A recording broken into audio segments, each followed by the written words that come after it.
नमस्कार, स्वागत है आपका डीबी लाइव ग्लोबल में। मैं हूं समीर आत्मज मिश्र। इंग्लैंड के मैनचेस्टर शहर में एक यहूदी पूजा घर के बाहर हुए हमले में 2 लोगों की मौत के बाद यह घटना अंतर्राष्ट्रीय जगत की सुर्खियां बन गई। यह घटना यहूदियों के सबसे पवित्र दिन माने जाने वाले यौम किप्पर के मौके पर हुई है। हालांकि पुलिस ने हमलावर को भी मार गिराने का दावा किया है, लेकिन इस घटना ने पूरी दुनिया को हैरान कर दिया है।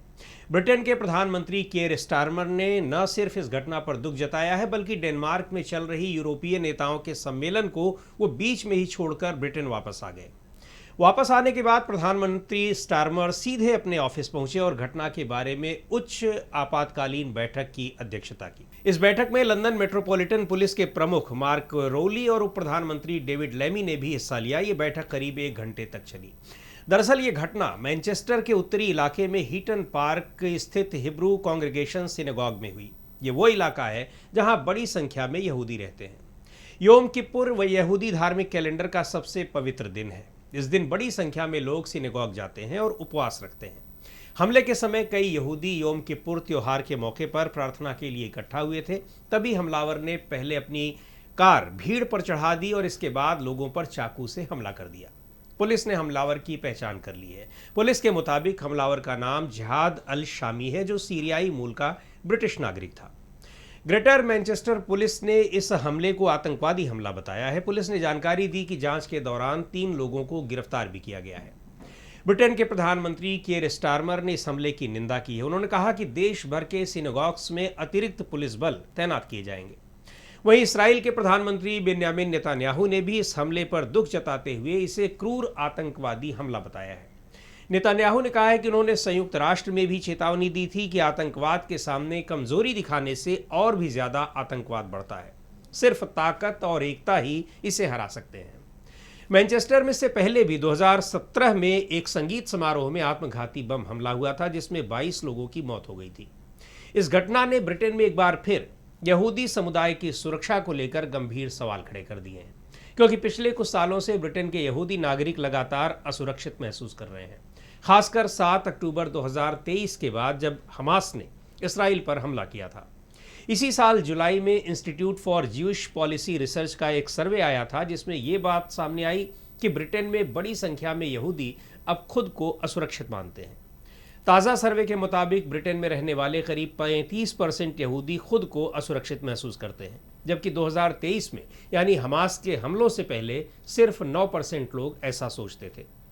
ब्रिटेन में सबसे ज़्यादा यहूदी लंदन और हार्टफोर्डशायर में रहते हैं। सर्वे से यह भी पता चला कि इस मुश्किल समय में भी ब्रिटिश यहूदियों का जुड़ाव अपने धर्म और संस्कृति से मजबूत बना हुआ है। इसराइल के साथ उनका भावनात्मक रिश्ता भी और गहरा हुआ है। हालांकि दूसरी तरफ इसराइल की नीतियों और इसराइल को युद्ध में झोंकने को लेकर प्रधानमंत्री नेतन्याहू की आलोचना भी बढ़ी है। सर्वे कहता है कि ब्रिटेन में रहने वाले आधे से ज्यादा यहूदी ये मानते हैं कि गजा में इसराइल की कार्रवाइयां उनके यहूदी मूल्यों से मेल नहीं खाती। इसराइल एक यहूदी देश है और दुनिया में सबसे ज्यादा यहूदियों की आबादी वहीं है, लेकिन उसके बाद सबसे ज्यादा यहूदी संयुक्त राज्य अमेरिका यानी यूएसए में रहते हैं। इन दोनों देशों में दुनिया की 80% से ज्यादा यहूदी आबादी रहती है। उसके बाद फ्रांस, कनाडा और यूके में सबसे ज्यादा यहूदी रहते हैं। 20वीं शताब्दी में इसराइल के यहूदियों का देश बनने की कहानी भी बड़ी दिलचस्प है और काफी विवादित भी। दरअसल इसराइल एकमात्र देश है जहां यहूदी बहुसंख्यक है। 1948 में अंतर्राष्ट्रीय समुदाय की मदद से यहूदियों के लिए इस देश की स्थापना मध्य पूर्व में की गई थी। क्योंकि यहूदियों का मानना है कि आज जहां इसराइल बसा हुआ है, ये वही इलाका है जो ईश्वर ने उनके पहले पूर्वज अब्राहम और उनके वंशजों को देने का वादा किया था। पुराने समय में इस इलाके पर आज के इराक, ईरान, तुर्की और सीरिया में रहने वाले कबायली लोगों और बेबीलोन, पर्शिया, मकदूनिया और रोमन लोगों का हमला होता रहता था। रोमन साम्राज्य में ही इस इलाके को फलस्तीन नाम दिया गया था और प्रथम शताब्दी ईस्वी में ही यहूदी लोग इस इलाके से बेदखल कर दिए गए थे। इस्लाम के उदय के साथ 7वीं सदी में फलस्तीनी अरबों के नियंत्रण में आ गया और फिर यूरोपीय हमलावरों ने इस पर जीत हासिल की।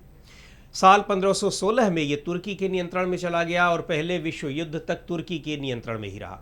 पहले विश्व युद्ध के बाद ये ब्रिटेन के कब्जे में आ गया।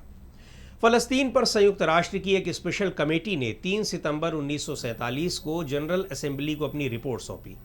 इस रिपोर्ट में कमेटी ने मध्य पूर्व में यहूदी राष्ट्र की स्थापना के लिए धार्मिक और ऐतिहासिक दलीलों को स्वीकार कर लिया। 1917 के बाल्फोर घोषणा पत्र में ब्रिटिश सरकार ने यहूदियों को फलस्तीन में राष्ट्रीय घर देने की बात मान ली थी।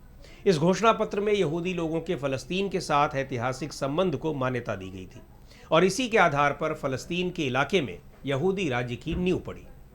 यूरोप में नाजियों के हाथों लाखों यहूदियों के जनसंहार के बाद और द्वितीय विश्व युद्ध के दौरान एक अलग यहूदी राष्ट्र को मान्यता देने के लिए अंतर्राष्ट्रीय दबाव भी बढ़ रहा था।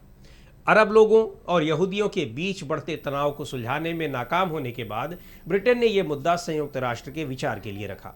29 नवंबर 1947 को संयुक्त राष्ट्र महासभा ने फलस्तीन के बंटवारे की योजना को मंजूरी दे दी। इसमें एक अरब देश और यहूदी राज्य के गठन की सिफारिश की गई और साथ ही यरूशलेम के लिए एक विशेष व्यवस्था का प्रावधान किया गया। इस योजना को यहूदियों ने स्वीकार कर लिया, लेकिन अरब लोगों ने खारिज कर दिया। वे इसे अपनी जमीन खोने के तौर पर देख रहे थे। यही वजह थी कि संयुक्त राष्ट्र की योजना को कभी लागू नहीं किया जा सका। फलस्तीन पर ब्रिटेन का नियंत्रण समाप्त होने के एक दिन पहले यानी 14 मई 1948 को स्वतंत्र इसराइल के गठन की घोषणा कर दी गई। इसके अगले दिन इसराइल ने संयुक्त राष्ट्र की सदस्यता के लिए आवेदन किया और एक साल बाद उसे इसकी मंजूरी मिल गई। संयुक्त राष्ट्र के सदस्य देशों में 83% देश इसराइल को मान्यता दे चुके हैं। संयुक्त राष्ट्र के 193 देशों में से अब तक 164 देश इसराइल को मान्यता दे चुके हैं।